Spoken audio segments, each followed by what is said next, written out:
So next paper है 12th वालों का बिजनेस स्टडी का। और बिजनेस स्टडी का जैसे कि आप लोगों को सबको पता ही है कि पेपर जो है वो आता है 80 मार्क्स का।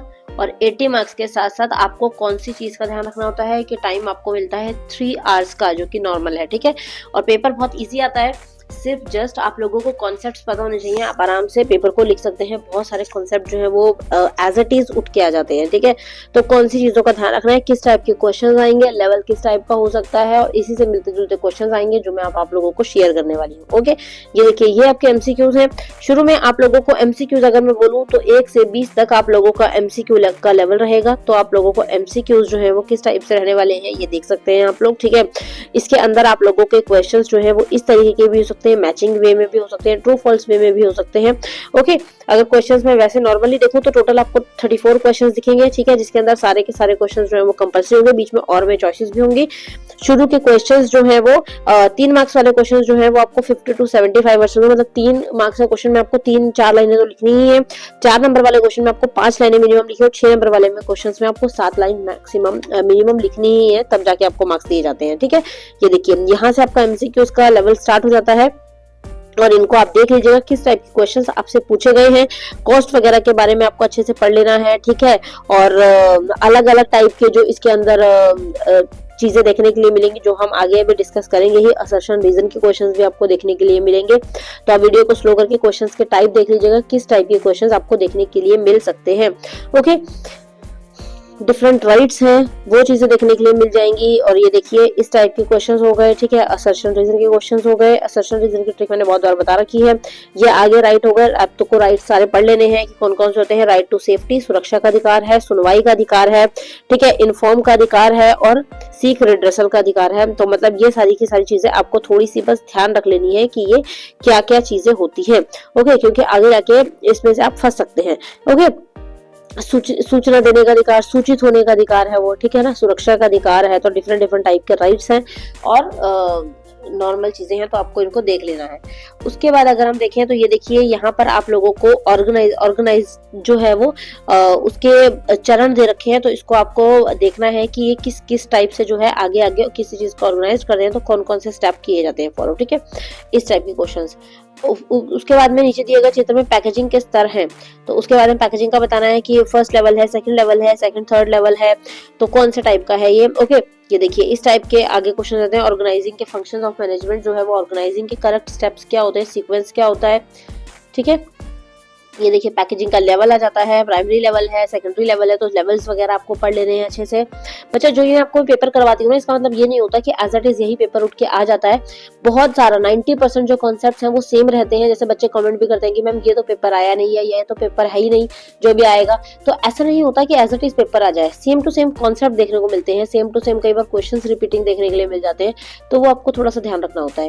ओके, ये देखिए, ये आगे क्वेश्चन आ जाता है। इसके अंदर मैचिंग है, तो मैचिंग में आपको थोड़ा सा ध्यान रखना है बस कि जो आपको 1 या 2 आंसर भी मिल जाते हैं तो आप ऑप्शन से उन मैचिंग को कर सकते हैं, ठीक है।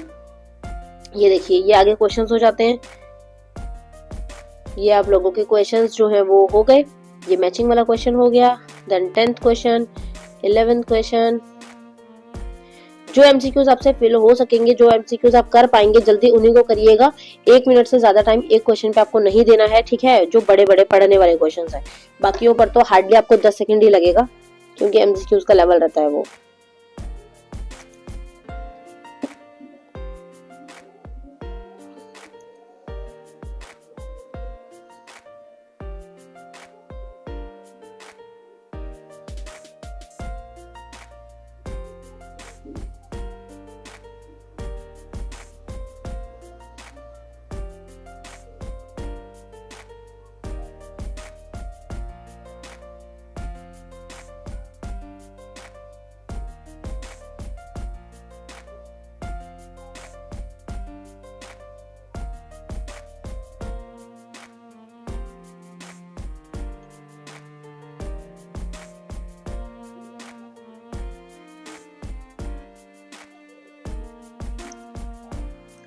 ये आगे 3 मार्क्स वाले का आपके क्वेश्चन स्टार्ट हो गए, ठीक है। वित्तीय निर्णय को प्रभावित करने वाले किन्हीं 3 कारकों फैक्टर को लिखना है।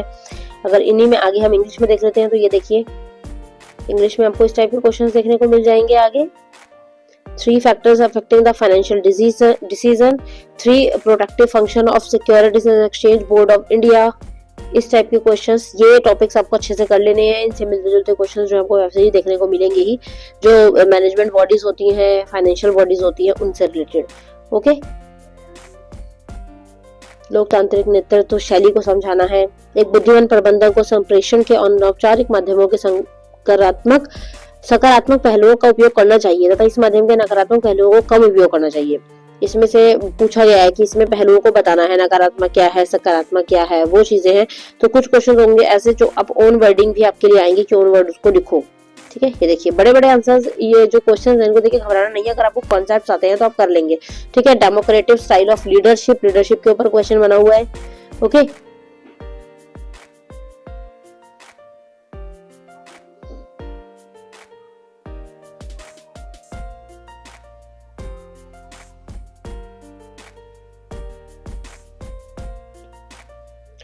मुद्रा बाजार का अर्थ बताना है। निम्नलिखित के आधार पर पूंजी बाजार एवं मुद्रा बाजार में आपको डिफरेंस क्रिएट करना है, लिखना है। ठीक है,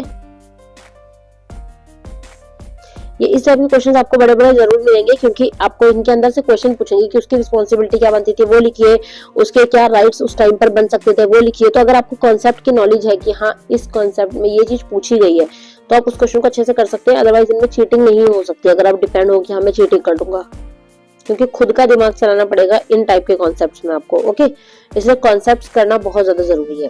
ये देखिए 4 मार्क्स क्वेश्चन यहाँ से स्टार्ट हो गए आपके।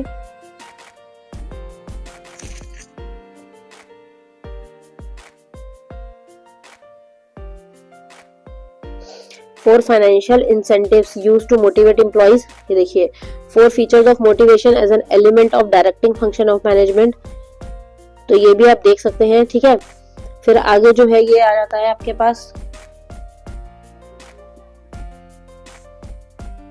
संप्रेषण की 4 मनोवैज्ञानिक कथाओं को बताइए। देखिए 4 नंबर का है तो आपके पास 4 ही पॉइंट आपसे पूछे गए हैं। अगर आते हैं तो 4 लिखिए, अगर 5 भी आते हैं तो आप 5 भी लिख सकते हैं। ओके, ये देखिए 31 क्वेश्चन पूरा पैराग्राफ दे रखा है, उससे मिलते जुलते फिर आपको यहाँ पर क्वेश्चन दिए गए हैं। तो आपको पैराग्राफ पढ़ के क्वेश्चन का जवाब देना होगा। बट पहले आप क्या करिएगा, पहले आप थोड़ा सा क्वेश्चंस की रीडिंग कर लीजिएगा, 10 सेकंड लगेंगे हार्डली, उसके बाद आप पैराग्राफ पर जाइएगा। ओके, 6 मार्क्स के क्वेश्चन पूछे गए हैं, टेक्निक पूछे गए हैं, प्रिंसिपल्स पूछे गए हैं। 4 साइकोलॉजिकल बैरियर्स टू कम्युनिकेशन। ठीक है ना, 4 measure to overcome the barriers of communication, following techniques of scientific management, following principle of management, ये चीज पूछी गई है। ये देखिए, ठीक है, नियोजन की किन 4 सीमाओं को समझाइए। औपचारिक तथा अनौपचारिक संगठन में कोई 4 बिंदु को अंतर्भेद कीजिए। इस टाइप के क्वेश्चंस आपको देखने के लिए मिलेंगे। ये देखिए, ठीक है, तो पेपर ओवरऑल जो है वो लेंथी कह सकते हैं, बट हार्ड नहीं है। कॉन्सेप्ट्स को समझना है, पढ़ना है, इस टाइप के क्वेश्चंस को करना है। देखेंगे तो यहाँ से आप लोगों को काफी सारी चीजें आ जाएंगी। सबसे मेन चीज कि रटना नहीं है, रटना नहीं है। ओके, रट्टा नहीं मारना क्वेश्चंस को, कॉन्सेप्ट्स क्लैरिटी रखनी है कि हाँ ये कॉन्सेप्ट पूछा गया है और हमें ये कॉन्सेप्ट जो है वो आना ही चाहिए। क्योंकि दिक्कत क्या रहती है, बच्चे कॉन्सेप्ट रीडिंग नहीं करते और उस वजह से बच्चे जो है वो फंसते हैं। ठीक है, तो आप लोगों को ध्यान यही रखना है कि आपको कॉन्सेप्ट जो है वो क्लैरिटी होनी चाहिए। अगर आप लोगों को आंसर अगर कोई भी आप लिख रहे हैं बट आपको वो क्वेश्चन से मिलता जुलता है ही नहीं, तो फिर प्रॉब्लम जाती है और तब बच्चों के मार्क्स जो है वो कम आते हैं। तो इस चीज का थोड़ा सा ध्यान रखना है। ओके, चलो see you in next video with next paper. Thank you so much, bye bye.